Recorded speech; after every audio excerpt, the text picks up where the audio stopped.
بسم اللہ الرحمن الرحیم۔ خطبہ جمعہ بطرز سوال و جواب۔ خطبہ جمعہ سیدنا امیر المومنین حضرت خلیفۃ المسیح الخامس ایدہ اللہ تعالی بنصر العزیز 16 ستمبر 2022 بمقام مسجد مبارک اسلام آباد،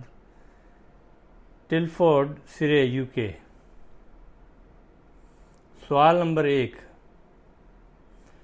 حضور انور ایدہ اللہ تعالی بنصر العزیز نے خطبہ کے عنوان کی بابت کیا بیان فرمایا؟ جواب: فرمایا، حضرت ابوبکر صدیق رضی اللہ تعالی عنہ کے زمانے کے کارناموں کا ذکر ہو رہا تھا۔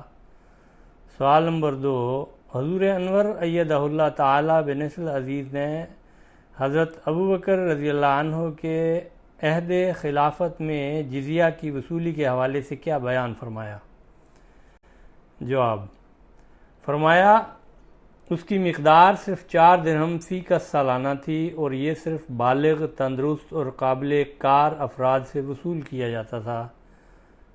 بوڑھے، اپاہج، نادار، محتاج اور بچے اس سے بری تھے، بلکہ معذوروں، محتاجوں کو اسلامی بیت المال سے مدد دی جاتی تھی۔ عراق اور شام کی فتوحات کے دوران میں متعدد قبائل اور آبادیاں جزیہ کی بنیاد پر اسلامی رعایا بن گئے۔ ان سے جو معاہدے ہوئے ان میں اس قسم کی شکیں بھی رکھی گئیں کہ ان کی خانقاہیں اور گرجے منہدم نہیں کیے جائیں گے، اور نہ ان کا کوئی ایسا قلعہ گرایا جائے گا جس میں وہ ضرورت کے وقت دشمنوں کے مقابلے میں قلعہ بند ہوتے ہوں۔ ناقوس بجانے کی ممانعت نہ ہوگی، اور نہ تہوار کے موقع پر صلیب نکالنے سے روکے جائیں گے۔ حضرت ابوبکر رضی اللہ عنہ کے عہد خلافت میں اہل ہیرا کے ساتھ حضرت خالد بن ولید رضی اللہ عنہ نے جو معاہدہ صلح کیا تھا، اس میں دوسری باتوں کے علاوہ یہ بھی عہد کیا گیا تھا کہ ایسا بوڑھا آدمی جو کام سے معذور ہو جائے، یا اس پر کوئی مرض یا مصیبت آن پڑے، یا جو پہلے مالدار ہو اور پھر ایسا غریب ہو جائے کہ اس کے ہم مذہب اسے خیرات دینے لگیں،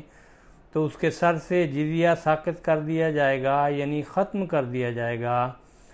اور جب تک وہ دارالہجرت اور دارالاسلام میں رہے گا، جہاں اسلامی حکومت ہے وہاں رہے گا، اس کے اور اس کے اہل و عیال کے مصارف مسلمانوں کے بیت المال سے پورے کیے جائیں گے۔ البتہ اگر ایسے لوگ دارالہجرت اور دارالاسلام چھوڑ کر باہر چلے جائیں، دوسرے ملکوں میں چلے جائیں، تو ان کے اہل و عیال کی کفالت مسلمانوں کے ذمہ نہیں ہوگی۔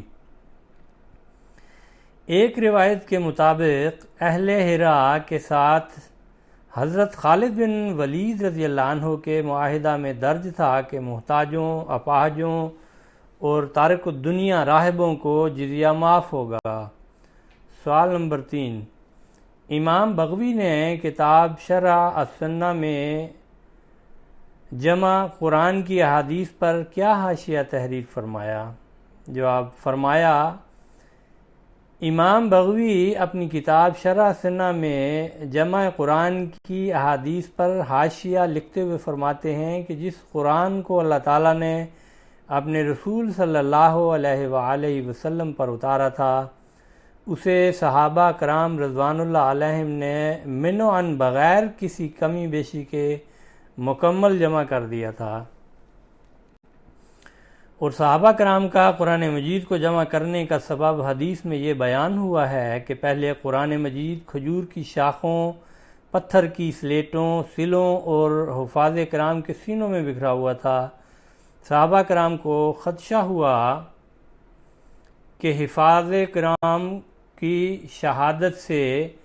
قرآن مجید کا کچھ حصہ ضائع نہ ہو جائے، اس لیے وہ حضرت ابوبکر رضی اللہ عنہ کی خدمت میں حاضر ہوئے اور انہیں قرآن مجید کو ایک جگہ جمع کرنے کا مشورہ دیا۔ یہ کام سب صحابہ کرام کے اتفاق سے ہوا، لہذا انہوں نے قرآن مجید کو بلا تقدیم و تاخیر جس طرح رسول اللہ صلی اللہ علیہ وسلم سے سنا تھا، ٹھیک اسی طرح مرتب کر دیا۔ رسول اللہ صلی اللہ علیہ وسلم اپنے صحابہ کرام کو قرآن مجید سناتے تھے اور انہیں بالکل اسی ترتیب سے قرآن سکھاتے تھے جس طرح یہ اب ہمارے سامنے مصاحف میں موجود ہے۔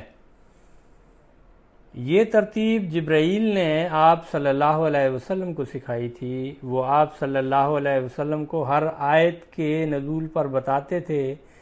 کہ اس آیت کو فلاں صورت میں فلاں آیت کے بعد لکھوائیے۔ سوال نمبر 4، حضرت مسلم موعود رضی اللہ عنہ نے جمع قرآن کی بابت کیا بیان فرمایا؟ جواب، فرمایا حضرت مسلم موعود رضی اللہ عنہ جمع قرآن کے حوالے سے ذکر کرتے ہوئے فرماتے ہیں کہ جو بات اس وقت تک نہ ہوئی تھی وہ صرف یہ تھی کہ ایک جلد میں قرآن شریف جمع نہیں ہوا تھا۔ جب یہ 500 قرآن کا حافظ اس لڑائی یعنی جنگ یمامہ میں مارا گیا تو حضرت عمر رضی اللہ عنہ حضرت ابو بکر رضی اللہ عنہ کے پاس گئے اور انہیں جا کے کہا کہ ایک لڑائی میں 500 حافظ قرآن شہید ہوا ہے اور ابھی تو بہت سی لڑائیاں ہمارے سامنے ہیں، اگر حفاظ بھی شہید ہو گئے تو لوگوں کو قرآن کریم کے متعلق شبہ پیدا ہو جائے گا، اس لیے قرآن کو ایک جلد میں جمع کر دینا چاہیے۔ حضرت ابو بکر رضی اللہ عنہ نے پہلے تو اس بات سے انکار کیا لیکن آخر آپ رضی اللہ عنہ کی بات مان لی۔ حضرت ابو بکر رضی اللہ عنہ نے زید بن ثابت رضی اللہ عنہ کو اس کام کے لیے مقرر کیا جو رسول کریم صلی اللہ علیہ وسلم کی زندگی میں قرآن کریم لکھا کرتے تھے اور کبار صحابہ رضوان اللہ علیہم ان کی مدد کے لیے مقرر کیے۔ گو ہزاروں صحابہ رضوان اللہ علیہم قرآن شریف کے حافظ تھے، لیکن قرآن شریف کے لکھتے وقت ہزاروں صحابہ کو جمع کرنا تو ناممکن تھا، اس لیے حضرت ابو بکر رضی اللہ عنہ نے حکم دیا کہ قرآن کریم کو تحریری نسخوں سے نقل کیا جائے اور ساتھ ہی یہ احتیاط کی جائے کہ کم سے کم 2 حافظ قرآن کے اور بھی اس کی تصدیق کرنے والے ہوں۔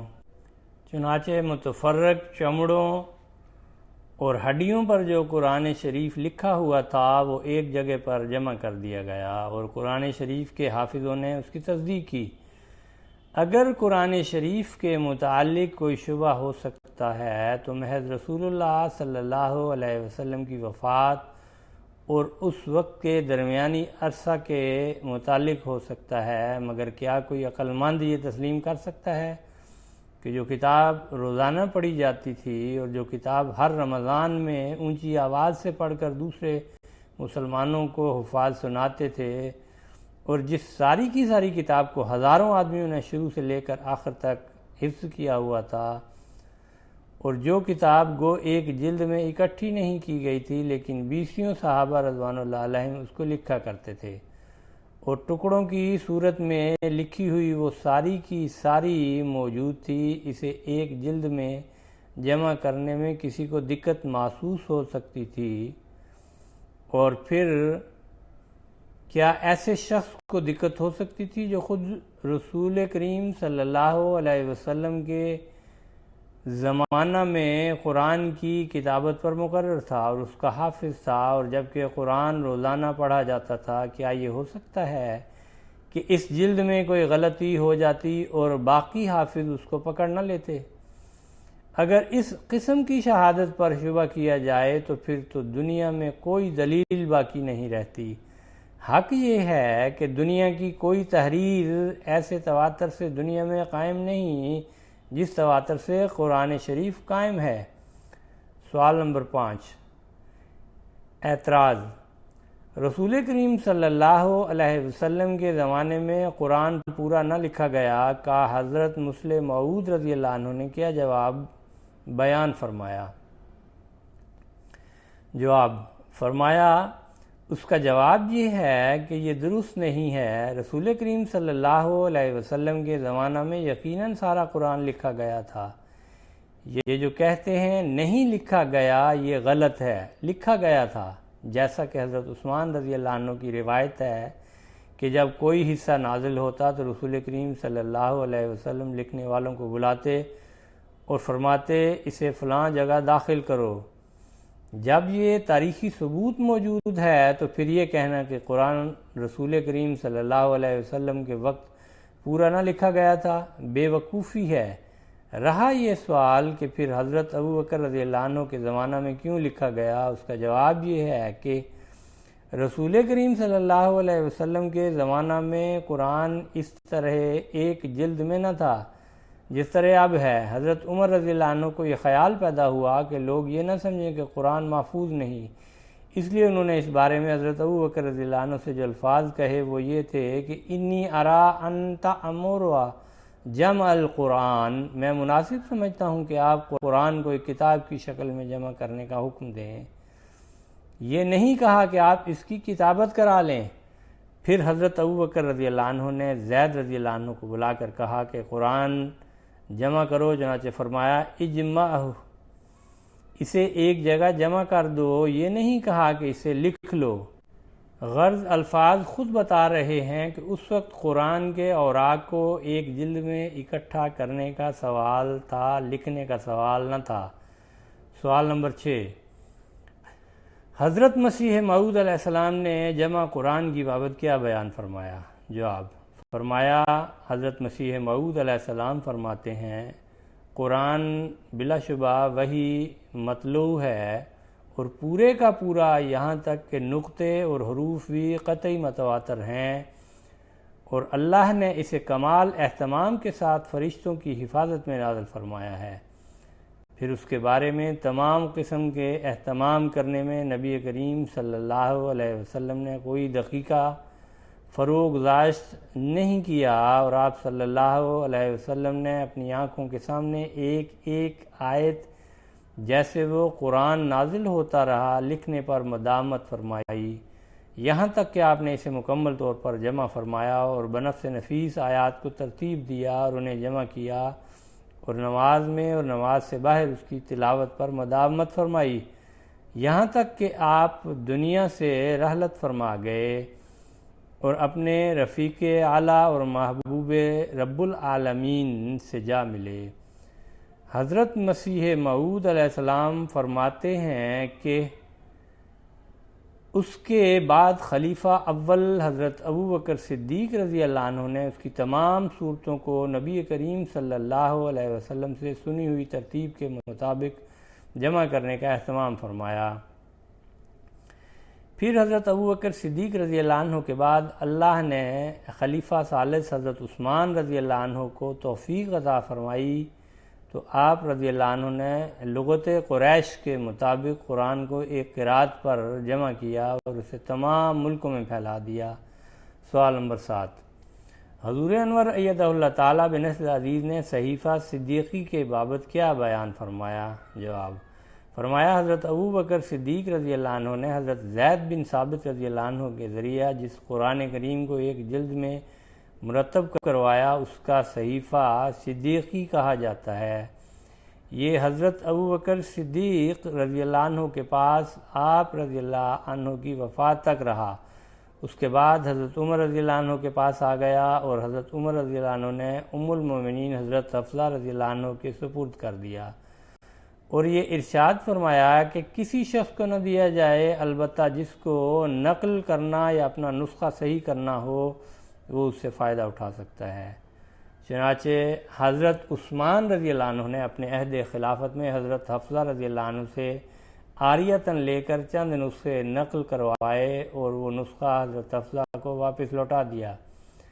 جب مروان مدینہ کا حاکم ہوا تو اس نے اس نسخہ کو حضرت حفصہ رضی اللہ عنہ سے لینا چاہا، لیکن حضرت حفصہ رضی اللہ عنہ نے انکار کر دیا۔ حضرت حفصہ کے انتقال کے بعد مروان نے حضرت عبداللہ بن عمر رضی اللہ عنہ سے لے کر اس کو ضائع کر دیا، لیکن حضرت عثمان رضی اللہ عنہ نے اس کو پہلے محفوظ کروا چکے تھے۔ سوال نمبر 8، حضور انور ایدہ اللہ تعالیٰ بنصر العزیز نے اولیات ابو بکر رضی اللہ عنہ کے حوالے سے کیا بیان فرمایا؟ جواب، فرمایا حضرت ابو بکر صدیق رضی اللہ عنہ نے سب سے پہلے جو کام سر انجام دیے یا جو کارنامے سب سے پہلے ان کی ذات کے ساتھ وابستہ ہیں انہیں اولیات ابو بکر رضی اللہ عنہ کا نام دیا گیا ہے۔ مختلف باتیں ہیں جو ان کے کام تھے جو سب سے پہلے انہوں نے انجام دیے۔ آپ رضی اللہ عنہ سب سے پہلے اسلام لائے۔ دوسرے یہ کہ مکہ میں آپ رضی اللہ عنہ نے اپنے گھر کے سامنے سب سے پہلے مسجد بنائی۔ پھر تیسرا یہ کہ مکہ میں رسول اکرم صلی اللہ علیہ وسلم کی حمایت میں سب سے پہلے قریش سے قتال کیا۔ چوتھا یہ کہ سب سے پہلے متعدد غلاموں اور باندیوں کو جو اسلام لانے کی پاداش میں ظلم و ستم کا شکار تھے خرید کر آزاد کیا۔ پانچواں یہ کہ سب سے پہلے قرآن کریم کو ایک جلد میں جمع کیا۔ چھٹا یہ کہ سب سے پہلے انہوں نے قرآن کا نام مصحف رکھا۔ ساتواں یہ کہ سب سے پہلے خلیفہ راشد قرار پائے۔ آٹھواں یہ کہ رسول اللہ صلی اللہ علیہ وسلم کی زندگی میں سب سے پہلے امیر الحج مقرر ہوئے۔ نواں یہ کہ رسول اللہ صلی اللہ علیہ وسلم کی زندگی میں سب سے پہلے نماز میں مسلمانوں کی امامت کی۔ دسواں یہ کہ اسلام میں سب سے پہلے بیت المال قائم کیا۔ گیارہواں یہ کہ اسلام میں سب سے پہلے خلیفہ ہیں جن کا مسلمانوں نے وظیفہ مقرر کیا۔ بارہواں یہ کہ سب سے پہلے خلیفہ جنہوں نے اپنا جانشین نامزد کیا حضرت عمر رضی اللہ عنہ کو آپ نے نامزد فرمایا تھا۔ 13واں یہ کہ وہ پہلے خلیفہ ہیں جن کی بیعت خلافت کے وقت ان کے والد حضرت ابو قحافہ زندہ تھے۔ 14واں یہ کہ وہ سب سے پہلے شخص ہیں جنہیں اسلام میں کوئی لقب رسول اللہ صلی اللہ علیہ وسلم نے عطا فرمایا۔ 15واں یہ کہ سب سے پہلے شخص جن کی 4 پشتوں کو شرف صحابیت حاصل ہے، ان کے والد صحابی حضرت ابو قحافہ رضی اللہ عنہ، حضرت ابو بکر رضی اللہ عنہ خود صحابی، ان کے بیٹے حضرت عبد الرحمن بن ابو بکر رضی اللہ عنہ اور ان کے پوتے حضرت محمد بن عبد الرحمن بن ابو بکر رضی اللہ عنہ، یہ سب صحابہ تھے۔ سوال نمبر 9، حضور انور ایدہ اللہ تعالیٰ بنصر عزیز نے حضرت ابو بکر رضی اللہ عنہ کی رسول اللہ صلی اللہ علیہ وسلم کے لیے غیرت کے حوالے سے کیا واقعہ بیان فرمایا؟ جواب، فرمایا ایک دن حضرت عائشہ رضی اللہ عنہ گھر میں حضرت صلی اللہ علیہ وسلم سے کچھ تیز بول رہی تھیں کہ اوپر سے ان کے ابا یعنی حضرت ابو بکر رضی اللہ عنہ تشریف لائے۔ یہ حالت دیکھ کر ان سے رہا نہ گیا اور اپنی بیٹی کو مارنے کے لیے آگے بڑھے کہ تم خدا کے رسول کے آگے اس طرح بولتی ہو۔ حضرت صلی اللہ علیہ وسلم یہ دیکھتے ہی باپ بیٹی کے درمیان حائل ہو گئے اور حضرت ابو بکر رضی اللہ عنہ کی متوقع سزا سے حضرت عائشہ رضی اللہ عنہ کو بچا لیا۔ جب حضرت ابو بکر رضی اللہ عنہ چلے گئے تو رسول کریم صلی اللہ علیہ وسلم نے حضرت عائشہ رضی اللہ عنہ سے ازراہ مذاق فرمایا، دیکھا آج ہم نے تمہیں تمہارے ابا سے کیسے بچایا۔ کچھ دنوں کے بعد حضرت ابو بکر رضی اللہ عنہ دوبارہ تشریف لائے تو حضرت صلی اللہ علیہ وسلم کے ساتھ حضرت عائشہ رضی اللہ عنہ ہنسی خوشی باتیں کر رہی تھی۔